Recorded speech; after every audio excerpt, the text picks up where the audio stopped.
네, 오늘 첫 번째로 살펴볼 기업 테스나인데요. 이 테스나는 2002년 설립돼서 2013년 코스닥 시장에 상장했습니다. 주요 사업은 반도체 제조 관련 테스트 및 엔지니어링 서비스입니다. 반도체 산업은 용도에 따라 메모리 반도체, 그리고 비메모리 반도체인 시스템 반도체로 구분되는데 테스나는 시스템 반도체 후 공정 중 테스트 사업을 이제 전문으로 해서 웨이퍼 단계의 테스트와 패키징 후에 마지막 출하 전 테스트를 2회 수행하면서 두 가지 테스트를 병행합니다. 매출 포지션은 웨이퍼 테스트 92.45%, 그리고 패키징 테스트 7.55%로 구분됩니다. 최근 실적도 한번 살펴보도록 하죠. 네, 3분기 연결 기준 매출액은 2,075억 원, 영업이익 540억 원, 당기순이익은 471억 원을 기록했고요.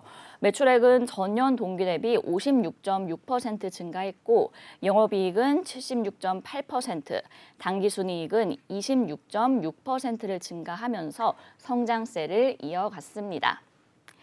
네, 대표님 이렇게 저희가 테스나 기업 정보 살펴봤고요. 어떤 공시가 있었나요? 네, 최근에 테스나 어제 이 매체를 통해서 조회 공시 풍문 등에 따른 이 보도 사실이 좀 있었죠. 두산그룹이 이 테스나를 좀 인수한다. 네. 그런 인수설이 좀 돌았는데 공시 내용 살펴보도록 하겠습니다. 바로 어제였습니다. 테스나 풍문 또는 보도에 대한 해명 공시입니다. 내용을 살펴보도록 할게요. 네. 풍문 또는 보도의 내용은요. 2월 21일 날 이데일리가 보도한 최대 주주의 지분 매각 추진설입니다. 본 공시는 2022년도 2월 21일 이데일리에서 보도한 단독 두산 반도체 테스트 1위 업체 테스나 인수한다. 최대 주주의 지분 매각 추진 기사에 대한 해명 공시입니다. 네. 최대 주주의 지분 추진설과 관련해서 당사가 최대 주주인 AI 트리 유한회사에게 확인을 했는데 지분 매각을 포함한 다양한 전략적 방안을 검토 중에 있고 아직 구체적으로 결정되거나 확정된 사실은 없다. 그래서 최대 주주로부터 답변을 좀 받았다. 확정된 시점 또는 1개월 이내에 재공시하겠다는 겁니다. 네.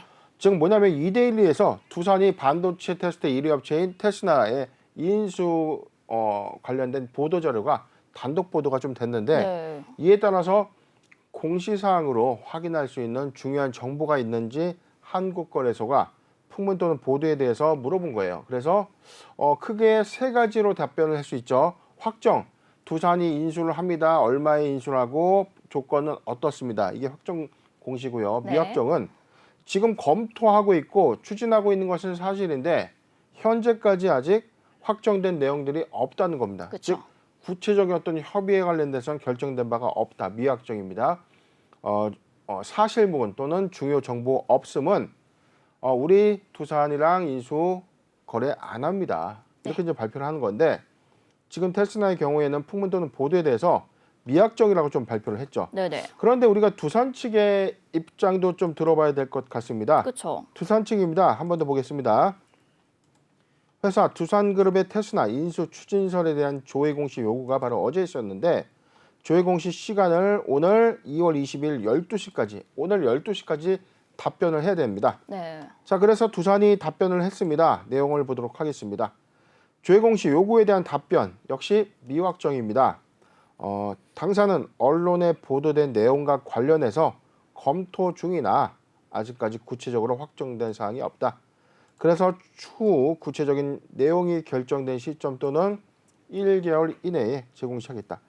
시점이 왜 1개월일까요? 이거는 그러게요. 조회 공시의 제척기간 사유에서 1개월 단위로 중간중간 투자자들에게 현재 진행되고 있는 상황이 돼서 미확정 공시의 경우에는 1개월 단위로 사실상 이제 공시를 좀 하게 되는데 이게 무한대로 1년, 2년, 3년 이렇게 할 수는 없는 겁니다. 그렇죠. 최대 1년까지 조회 공시에 대한 답변을 미확정으로만 해야 되기 때문에 그만큼 좀 신중하게 회사 측에서는 답변을 좀 해야 되는데 자, 이런 부분에 대해서는 지금 두산그룹이 테스나의 인수를 추진 중에 있는 것은 사실로 좀 보여지는 대목입니다. 이게 사실 일단은 양측 다 좀 협의 중이다 이렇게 말이 나왔는데 테스나가 이제 지난해 12월에 이미 한번 와이팜 STC의 지분을 매각을 하려다가 자금 사정으로 무산이 됐어요. 그러면은 좀 어찌됐든 두산이든 어디든 좀 매각이 될 가능성이 있다고 봐야 되겠죠? 그렇죠. 지금 현재 테스나의 최대 주주는 이제 펀드사가 이제 갖고 있는 경영권을 갖고 있는데 네네. 작년에 사실 와이팜을 토대로 이 지분 매각을 좀 추진했었고 관련돼서 양사가 모두 공시가 제출된 바 있었습니다. 네. 지금 와이팜의 경우에는 와이팜 STC라는 이 회사의 법인 자회사를 통해서 테스나의 인수를 좀 추진했고 관련된 자금 조달 계획까지 구체적으로 좀 진행을 했는데 네. 최종적으로 자금 조달은 실패를 했고요. 그리고 인수까지 좀 최종적으로 좀 불발이 되면서 1월 25일에 와이팜의 경우에 25일이 아니죠. 24일, 1월 24일에 와이팜의 경우에는 최종적으로 인수 계약을 추진 안 한다. 최종 발표를 좀 내면서 불성실 공시법인의 어떤 지정 예고 사유까지 발생된 어떤 상황에서 네. 테스나의 입장에서는 최대 주주가 어찌됐든 이 지분의 매각을 계속해서 좀 추진을 하고 있었고 네. 이 관련된 첫 번째 어떤 이 인수 대상자가 와이팜이었던 것뿐입니다. 그렇기 때문에 지금 원매자로 이제 분류되는 두산그룹이 다시 협의를 좀 진행하고 있다는 것은 지금 반도체 패키징 테스트 시장 점유율 1위 업체인 이 테스나가 두산그룹으로서의 어떤 피인수 이후에 어떤 사업 시너지에 좀 주목이 좀 되고 있는데 네. 사실 저는 두산그룹 하면 우리가 좀 대표적인 어떤 기업, 엔진, 중공업, 중공업. 네. 그다음에 뭐 원전, 그다음에 풍력타워. 그렇죠. 근데 이 반도체 사업과는 약간 사업의 시너지가 좀 거리가 좀 있어 보인다는 거죠. 네, 저도 사실 좀 의아했거든요. 굳이 반도체에 뭐 이제 삼성전자, SK하이닉스 그렇죠. 이런 대기업들이 있는데 굳이 두산이 왜 끼려고 하는가? 그렇죠. 지금 그래서 지금 인수와 관련돼서도 왜 이걸 인수를 해야 되는지에 대한 어떤 배경 이런 부분들에 대한 어떤 이슈들도 좀 많이 나오고 있기 때문에 네. 현재는 검토가 진행 중이기 때문에 어떤 사업의 어떤 시너지적 관점에서는 전 그룹사의 종합적인 어떤 주력 영위 사업과는 조금 사업 시너지 관점에서 거리가 좀 있어 보이는 사업의 인수 추진의 배경에 대해서 일단은 이렇게 보는 거죠. 지금 알짜 주력 회사인 두산 인프라코어들이 모두 이제 매각이 되면서 지금 두산중공업의 경우에는 채권단 이 체제하에서 이 사업 운영이 좀 되고 있었다가 2021년도 호실적을 좀 기록하면서 상당수 채무 상환을 좀 이뤄냈고요. 네. 두 번에 걸친 유상증자 성공으로 인해서 근본에 채권자의 어떤 상환 자금까지 모두 마치게 되면 채권단 체제를 조기 졸업하는 어떤 상황에 좀 이루어지게 되는데 자 그렇다면은 지금 이 채권단 관리 체제에서 졸업됐고 회사가 그 과정 중에서 알짜 자산을 모두 매각을 했단 말이죠. 그렇죠. 외형은 상당히 좀 줄어든 이 두산그룹이 사실상 현재 남은 이 자금을 갖고 할 수 있는 어떤 신규 사업의 어떤 이 본격적인 공략은 조금 시점상 필요하지 않았나 이 판단이 되는 상황입니다. 네, 이 시장에서 사실 이 테스나의 인수 금액을 약 4,600억 원 가량으로 지금 보고 있는데 두산에 만약에 인수가 된다면은 좀 부담스럽지 않은 금액이라고 보시나요, 대표님? 일단은 저는 그렇게 봐요. 지금 사실은 우리가 와이팜의 경우에 최초 인수가가 4천억 네, 원이었는데 맞아요. 지금 구체적 어떤 보도 자료에 나왔던 내용 금액들이 4,600억이에요. 네. 오히려 600억이 더 뛰었죠. 올라갔다는 거죠. 그럼에도 불구하고 왜 원매자로 하여금 메리트가 있었느냐 우리가 실적을 좀 보면 나와 있는데 자 실적 한번 보도록 하겠습니다. 테스나 아까 우리 앵커님께서 실적 말씀해 주셨는데 네. 한 번 더 보도록 하죠. 2021년도 개별 기준 매출액 전년 동기 대비 56.6%가 증가한 2,075억 그리고 76.8%가 증가한 540억 원의 영업이익을 달성을 했습니다. 맞습니다. 당기순이익은 26.6%가 증가한 471억을 기록하면서 테스나 외형의 어떤 성장성을 끊임없이 좀 이어가고 있는데 회사는 손익구조에 대해서 대규모 신규 투자 그리고 기존 제품의 매출 확대로 손익이 크게 증가되고 있다라고 좀 밝혔지 않습니까? 네.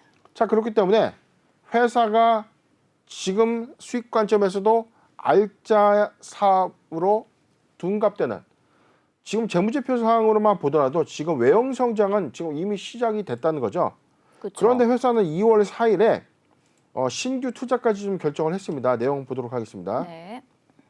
테스나 유형자산의 양수 결정, 반도체 테스트 장비를 취득하기 위해서 전체 자산 대비 22.02%에 해당되는 1,004억 원을 투입해서 기계장치를 좀 매수하는 겁니다. CIS SOC 증설에 따른 신규 장비를 취득했다.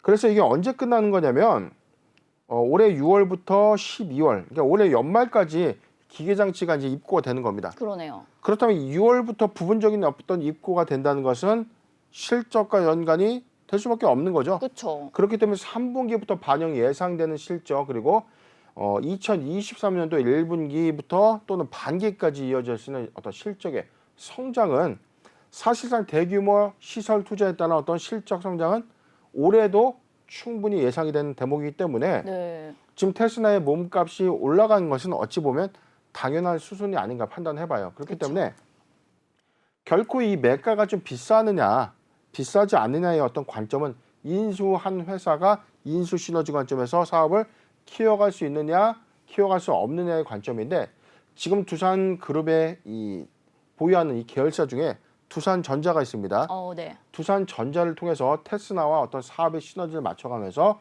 본격적인 어떤 2차 전지 관련된 장비 또는 테스트, 소재 사업으로서의 어떤 사업 영역을 조금 더 확장하려고 하는 의도가 아닌가 해석은 좀 되지만 현재까지 두산그룹이 최종 인수를 발표한 것은 아니기 때문에 상황은 좀 더 지켜봐야 되는 그런 상황입니다.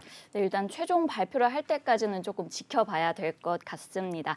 대표님, 그럼 이제 저희 마지막으로 테스나의 전망과 그리고 또 대응 전략에 대해서도 한 말씀 부탁드릴게요. 네, 테스나 2021년도 사업을 아주 참 잘했습니다. 2022년도에도 상반기까지 반도체 메모리 비메모리 반도체의 어떤 수혜 확대에 따라서 저는 궁극적으로 어떤 이 반도체 테스트의 어떤 공정 투입에 따른 실적 기조는 좀 더 유지가 될 것이다. 네. 그렇기 때문에 2022년도의 성장세에도 이견이 없습니다.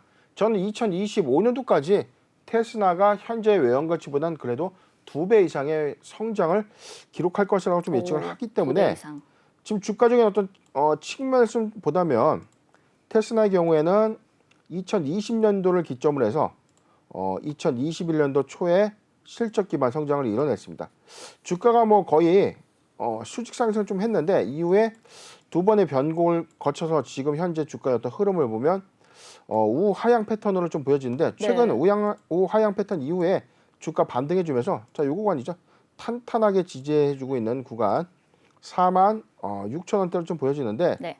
전체 좀 더 보수적으로 좀 본다면 지금 주가의 탄탄한 지지 라인을 보여주는 4만 5천 원을 지금 지지하는 4만 7,600원의 주가를 형성하고 있는데 지금 테스나의 경우에는 실적적인 부분에 대한 어떤 주가 반영은 2020년도부터 이 기점을 보면 부분적으로 선반영됐기 때문에 네.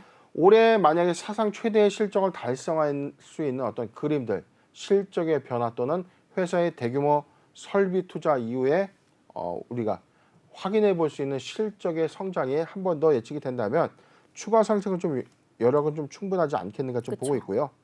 저는 이렇게 보고 있습니다. 지금 매수하기 좋은 아주 좋은 구간은요. 네. 자, 이 구간이죠. 자, 4만 3천 원. 4만 3천 원에서 4만 5천 원 구간. 네. 4만 3천 원에서 4만 5천 원 구간은 포트 비중 10%의 분할 매수 의견 좀 제시해 드리고요. 네.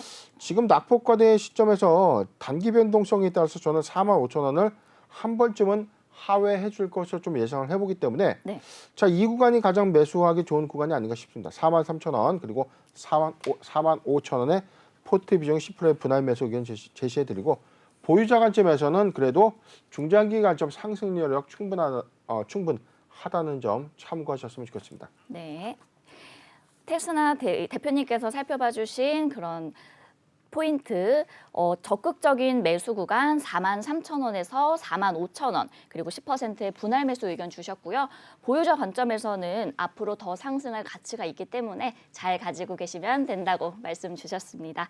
그럼 저희 이렇게 기업 테스나 살펴봤고요. 다음 두 번째 기업 살펴보도록 하겠습니다. 두 번째 기업은 EMW입니다. EMW는 1998년 설립돼서 2005년에 코스닥 시장에 상장했습니다. 주요 사업은 소형 안테나의 개발, 제조 및 판매고요. EMW는 자체 생산하는 NFC 안테나를 개발하고 중계기용 안테나 그리고 국방 안테나 등을 개발해서 글로벌 휴대폰 제조업체와 방산 분야에 납품하고 있습니다. 매출 포지션은 휴대폰용 안테나 69.8%, 소자 18.1%, 의료기기 2.1%로 구분됩니다. 실적도 한번 살펴보죠. 지난해 잠정 매출액은 391억 원, 영업손실 39억 원을 기록했고요. 당기 순손실 29억 원을 기록했습니다. 매출액은 전년 동기 대비 40% 증가했고요. 영업손실과 당기 순손실은 손실폭은 감소했으나 적자를 지속하고 있습니다. 네, 이렇게 EMW 간단히 기업 정보 살펴봤고요. 대표님, 어떤 공시가 있었나요? 네, 바로 어제였습니다. 회사 풍문 또는 보도에 따른 어떤 해명이 있었는데 공시 살펴보도록 하겠습니다. EMW입니다. 역시 이 보도자료에 따른 어떤 해명이었는데 내용을 보도록 하죠. 네. 풍문 또는 보도에 대한 해명입니다. EMW 꿈의 배터리 공기 아연 전지 상용화 난제 해결 세계 최초의 공기 아연 전지 개발 부각 보도 매체는요 머니했습니다. 어제 이 보도가 좀 됐는데 회사 답변을 좀 했죠. 본 공시는 2022년 2월 21일 머니에스 전자신문 지면 기사에 보도된 EMW 꿈의 배터리 공기 아연 전지 상용화 난제 해결 세계 최초의 공기 아연 전지 개발 부각 기사에 대해서 해명 공시를 한 겁니다. 당사는 보도 자료를 배포한 바가 없다. 자, 첫 번째 보도 자료가 배포한 바가 없습니다. 둘째, EMW 에너지는 현재 EMW가 6.6%의 지분을 갖고 있는데 계열 회사가 아닙니다. 자, 지분 6.6%라는 건 단순 투자라고 좀 봐야 되는 부분인데 그렇죠. 왜 상호가 EMW 에너지인지는 잘 모르겠어요. 자, 세 번째입니다. 네. EMW와 EMW 에너지는 공기아연 1차 전지 아트너스를 개발해서 상용화했다. 네 번째입니다. EMW 공기아연 2차 전지 및 ESS 상용화는 이루어지지 않았다. 자, 이 공시를 보면 EMW가 공기아연 전지 개발 부각이 됐다고 세계 최초로 공기아연 전지를 개발했다라고 이 뉴스가 좀 나가고 나자마자 네. 어제 가격 제한폭까지 좀 상승했죠. 맞아요. 상한가 가고 나서 이 해명 기사가 나온 겁니다. 해명 공시가 나왔는데 일단 회사가 보도자를 배포한 바가 없다는 겁니다. 자, 두 번째, EMW 에너지는 회사가 지분 6.6%를 보유하고 있는 계열사가 아니다. 자, 아주 황당합니다. 그리고 1차 전지 부분에 상용화를 했다. 지금 1차 전지라는 부분은 뭐냐면 우리가 이 2차 전지, 1차 전지 차이점 제가 말씀드릴게요. 1차 전지는 우리가 흔히 말하는 알카라인 건전지. 그냥 네. 일반 건전지예요. 일회용이에요. 쓰고 버리는 건데 네. 2차 전지는 지속해서 충전을 통해서 거의 뭐 영구적으로 생산할 수 있는 영구적으로 쓸 수 있는 어떤 배터리인데 물론 상용 연수가 좀 더 올라가면 오히려 좀 노화에 따라서 배터리 어떤 이 충전 속도나 어떤 이 용량이 조금 더 느려지긴 하겠죠. 그렇지만 반영구 배터리의 관점에서 2차 전지인데 지금 2차 전지의 공기아연 전지 개발 부각 관련된 이슈로 주가가 좀 급등하고 나서 오히려 이 해명 공시로 인해서 지금 오히려 조금 아수라장이 된 그런 그렇죠. 상황이 아닌가 싶은 공시입니다. 네, EMW 공시 일단 살펴봤는데 일단 해명을 통해서 공기 아연 2차 전지와 그리고 ESS의 상용화는 아직이라고 밝혔습니다. 그럼에도 불구하고 대표님 말씀하신 것처럼 주가가 어제 상한가를 갔고 그리고 시초에 급락을 했다가 또 상승세를 오늘 이어가고 있거든요. 그러면 이렇게 좀 그래도 주가가 강세를 보이는 이유는 뭘까요? 지금 사실 오늘 이 차트를 좀 잠깐 보면요. 네. EMW 지금 1,555원 1.6% 정도 상승을 좀 했는데 네. 지금 시가 개념으로 좀 보면 확장해서 보면 오늘 주가가 좀 급락을 좀 했다가 오히려 윗꼬리 달고 올라왔다가 지금 1,550원 1.6% 혼조세 좀 보여주고 있는데 네. 사실상 좀 보더라도 조금 너무 인위적인 어떤 흐름이 좀 아닌가 싶어요. EMW 2021년도 10월에 3년 만에 거래가 재개된 회사입니다. 네. 2018년도에 전 대표이사의 어떤 횡령 배임으로 인해서 주권 거래 정지가 됐다가 다시 작년 10월에 거래 재개된 이후에 오히려 주가의 어떤 흐름을 보면 거래 재개 이후의 어떤 상황을 보면 주가가 현재 저가 상태를 좀 본다면 오히려 급락한 추세적으로 좀 하락한 어떤 흐름을 좀 보여주고 있는데 네. 단순하게 제가 이제 걸리는 부분들이 이거죠. 자, 요 부분입니다. 자, 이런 소위 말하는 장난을 누가 했을까요? 회사는 보도자를 배포하지 않았다. 이걸 보고 회사의 성장 가치라고 판단해서 주식을 매수했다면 충분히 화가 날 수밖에 없는 그런 상황입니다. 그렇죠.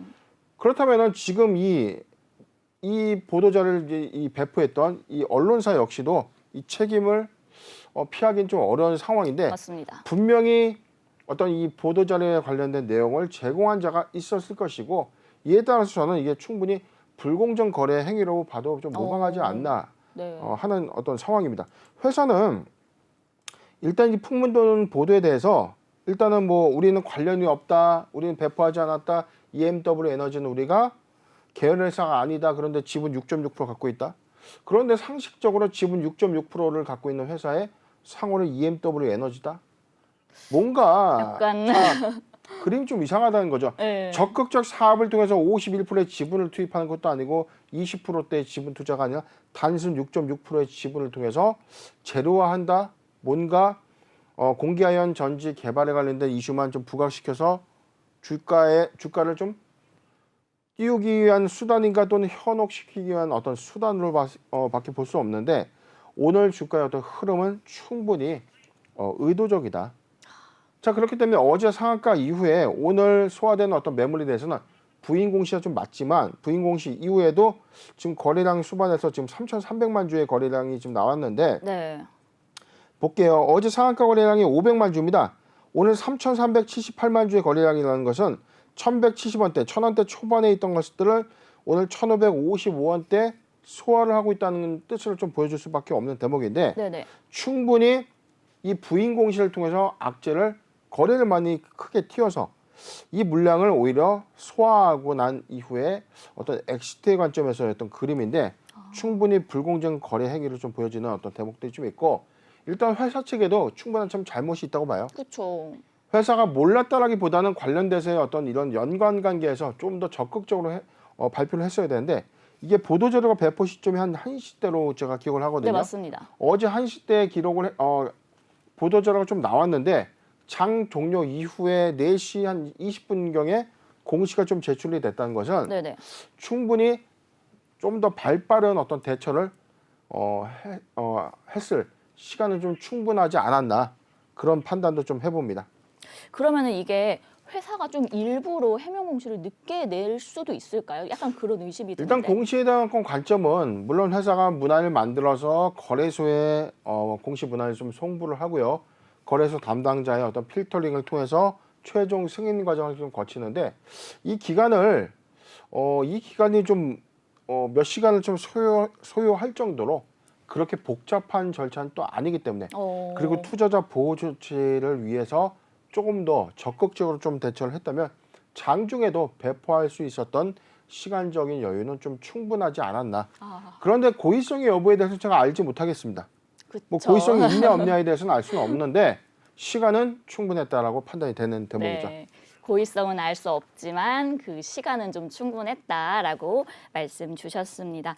대표님, 그러면은 이 공기 아연 1차 전지를 함께 개발한 그 EMW 에너지가 상용화에 성공을 했는데 그렇다면 2차 전지 상용화도 좀 성공할 것이라고 보시나요? 근데 사실은 뭐 이 공기아연 전지에 대해서 사실 제가 이 연구 개발을 폄하할 의도는 없는데 지금 우리가 시중에 유통되고 있는 리튬 이온 전지죠. 리튬 이온 전지 2차 전지라고 불리우는 지금 현재 전기차나 관련된 산업 부분에 탑재되는 2차 전지 배터리 또는 배터리 팩이 지금 가장 큰 단점이 폭발성이 있다는 거죠. 자, 전해액과 분리막에서 어떤 결합 효과 때문에 어떤 특정한 이슈의 폭발 가능성이 크고 그 다음에 이게 굉장히 이 추운 날씨, 영하권으로 떨어진다면 이 배터리의 어떤 성능이 좀 저하되는 그런 단점들이 있기 때문에 2차 전지 이후에 지금 개발이 본격적으로 좀 추진되고 있는 전고체 배터리가 있죠. 전고체 배터리는 이런 전해액을 고체화시킨 어떤 이 소재인데 네네.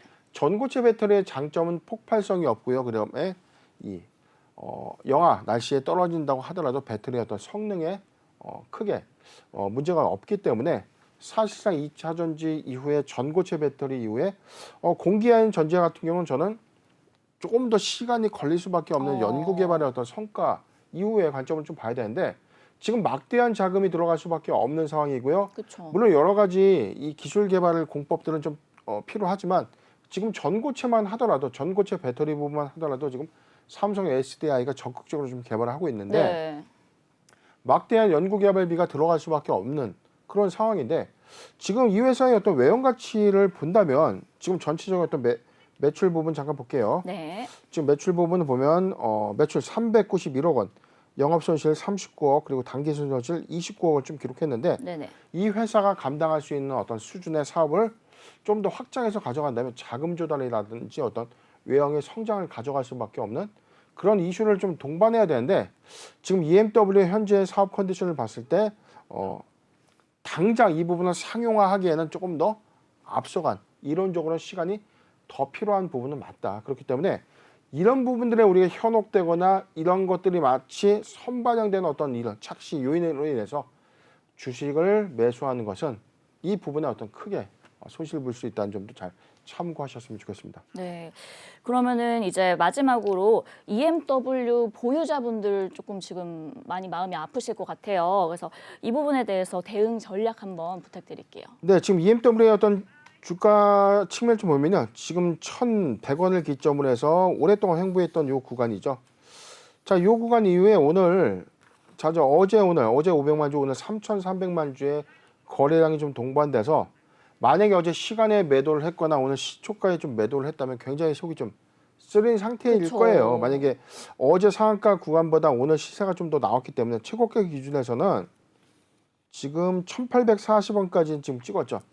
최고가 지금 1,850원까지 찍었네. 1,850원까지 오늘 터치하고 난 이후에 네. 꼬리 달고 좀 내려와 있는 상태인데 사실상 지금 이 공기아연 전지라는 어떤 이런 특정 테마에 따라서 회사는 최종적으로 부인을 했고 누군가의 어떤 인위적인 어떤 주가 상승 또는 주가 개입의 어떤 여부가 추후에는 뭐 어떻게 밝혀질지는 모르겠지만 현재 그림상에서는 보유 관점에서는 좀 아니다.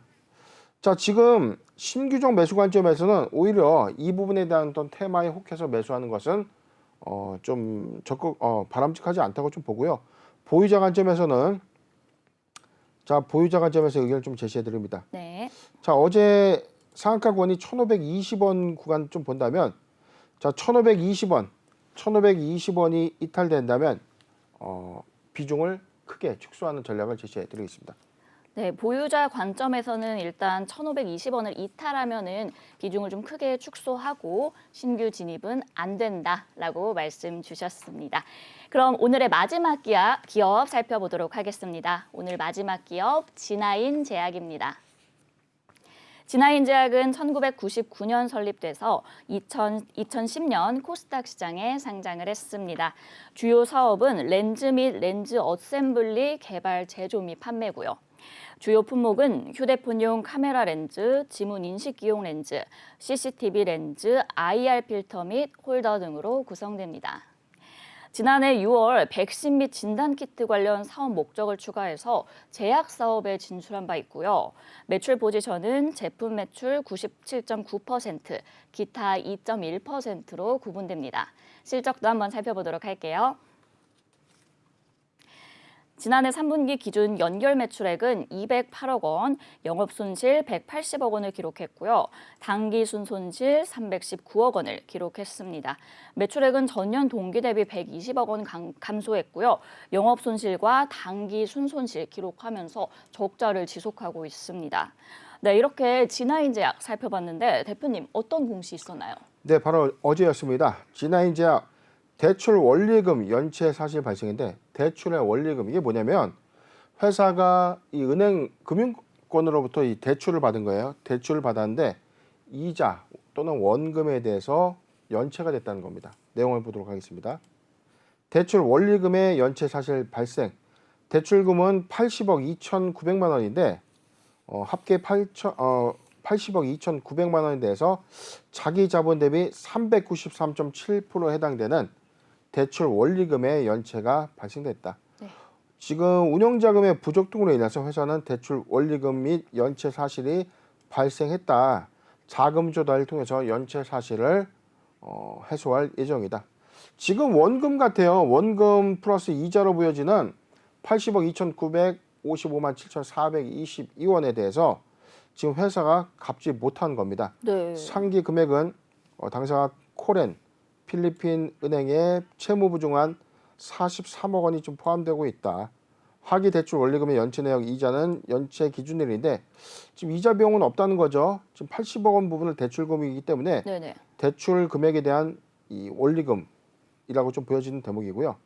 지금 현재 대출 원리금의 연체 내역 전체적으로 좀 보면 산업은행 부분이요. 그다음에 산업은행, 기업은행, 우리은행. 지금 금액적으로 보면 36억, 43억, 50억, 6억 5천. 지금 전체적으로 보면은 자 90억에 120억, 한 130억 정도에 해당되는 자 원금과 이자에 대한 연체가 좀 있다는 공시고 네. 2월 14일에도 관련된 내용들이 또 있었습니다. 회사는 50억 원, 이자는 4,834만 9,466원인데 원금과 이자를 합하는 50억 4,834만 9,466원에 대해서 또 연체를 한 겁니다. 대출 원리금에 대한 연체 사실이 있었고 자금 조달 통해서 빚을 갚겠습니다. 그래서 이때까지만 해도 50억 6천인데 네네. 확정이 됐죠. 자 내용을 보면은 이 부분이 좀 빠졌는데 자 공시사항이 아니었을까요? 지금 두 건이죠. 두 건을 합했기 때문인데 전체 같은 날 산업은행에 79억 원의 어떤 대출금마저도 지금 갚지 못한 전체 130억 원의 채무 불이행 사태가 좀 발생이 됐기 때문에 사실상 심각한 회사의 위기가 좀 봉착된 것으로 보여지는 공시다라고 판단이 되는 대목입니다. 네, 맞습니다. 이 진화인제약 대출 연체 발생 공시가 아까 말씀드린 것처럼 지금 두 번이나 있었잖아요. 그럼 앞으로도 또 이런 공시가 더 나올 가능성이 있을까요? 일단은 사실상 우리가 대출의 이자 및 원금을 갚지 못했다는 것은 기한 이익이 상실됐다. 심지어는 이 채권자가 사실상 법원에 회생을 신청하거나 또는 파산 신청 넣을 수도 있어요. 네. 그런데 파산 신청에 따른 어떤 실익이 없기 때문에 조금 더 지켜봐야 되는데 일단 분기보고서 최근 실적 보고서는 분기보고서부터 보도록 하겠습니다. 네. 회사의 재무 상태가 좀 굉장히 안 좋다는 거죠. 유동자산은 지금 251억인데 현금 5천만 원에 뭐 지금 매출 채권 30곡이라는 건 받아야 되는 돈이죠. 지금 현금은 거의 5천만 원에 불과합니다. 그런데 유동부채 부채 총액은요. 지금 680억입니다. 근데 자산은 639억이죠. 자산을 초과하는 부채죠. 자, 지금 심각한 상태입니다. 그렇죠. 그래서 지금 자본은 전액 잠식이 되어 있는 상태고요. 매출액 208억 원, 그다음에 영업손실 180억을 좀 기록했다는 것은 매출액 200억을 벌어서 오히려 투입되는 원가가 많다는 것은 상당한 사업 구조에 불확실성이 좀 초래되고 있는 대목인데 사실상 제가 진화인제약은 작년 10월이었습니다. 저희가 작년 10월에 제가 이 유튜브 채널이죠. 제가 진행하고 있는 이 공식 엑스파일에서도 네네. 충분히 제가 언급을 드렸기 때문에 그때 그 방송을 보셨다라면 당연히 피할 수밖에 없는 내용들이었어요. 네. 왜냐하면 이 회사는 반기 보고서부터 이미 우려스러운 어떤 상황들이 좀 나와 있었다는 거죠. 자, 반기 검토 보고서 한번 보도록 하겠습니다. 네. 제가 왜 정기 보고서를 꼭 읽어야 되는지, 왜 이슈가 발생되면 반드시 정기 보고서는 한 번쯤 읽어야 되는지 노래를 부르는 이유가 있는데 네. 자, 이거 내용에 대해서 해석 잘 못해도 상관이 없습니다. 자, 보도록 하죠. 감사인에 대한 책임, 자, 의견 거절을 받았습니다. 진화인제약 반기 검토 보고서의 의견 거절에 따라서 관리 종목이 좀 지정되고 났는데 네네. 그럼 어떤 이유로 의견이 거절되는지 한번 좀 살펴볼 필요가 있죠. 자, 여기서 봅니다. 주석 30에서 설명한 것처럼 매출 총 손실이 75억이 있다. 그리고 영업 손실은 100억에 육박하고 단기 손실 230억이 발생했는데 유동부채가 유동자산보다 216억을 초과한다. 그래서 부채 비율이 709.2%에 해당된다는 겁니다. 네네. 그런데 지금 아까 우리가 봤을 때보다는 어떤 비율이 자산 대비 좀 더 높았는데 부분적으로 전환사채 일부 전환 청구권 이후에 네. 동사채에 대한 어떤 부채는 소폭 감소를 했는데 그래도 유동자산을 초과하는 부채가 있다는 얘기고요. 네. 자, 주석 30에서 설명하는 바와 같이 최대 주주의 변경으로 인해서 기한이익 상실 요건을 충족하였다. 그래서 전환사채 투자자로부터 상환 요청이 발생할 수 있는 중요한 불확실성에 봉착을 했다. 그리고 계속 기업으로서 존속 능력에 대해 유의적인 의문을 초래한다. 반기에 이 회사 앞으로 계속 사업할 수 있는지 의문이 든다라는 코멘트가 있다는 겁니다. 자산과 부채 관련 손익 항목에 대한 수정을 위해서 합리적으로 추정할 수 있는 감사 증거도 확보할 수 없었다. 즉 2022년도 3월 감사 보고서의 의견 거절 사유가 봉착됐다는 겁니다. 자, 그럼에도 불구하고 3분기, 4분기에 회사가 자금 조달을 충분히 완료해서 네. 부분적인 부채 비율을 낮추거나 중요한 어떤 계속 기업으로서의 어떤 불확실성을 좀 제고했다면 문제가 없는데 단언컨대 진화인제약 감사 의견의 거절 가능성을 전 99.9%로 판단을 해봐요. 왜냐하면 네. 지금 충분한 우리가 그래서 반기 검토 보고서에 대한 어떤 이 코멘트를 반드시 우리가 좀 체크를 해봐야 되는데 네네. 이 부분을 반드시 좀 체크를 했다면 진화인제약 충분히 탈출의 기회가 있었다는 점 참고했으면 좋겠고 지금 이러한 상황에서 일단 3분기 보고서를 좀 보더라도 네네. 회사가 해소된 여력이 없다는 거죠.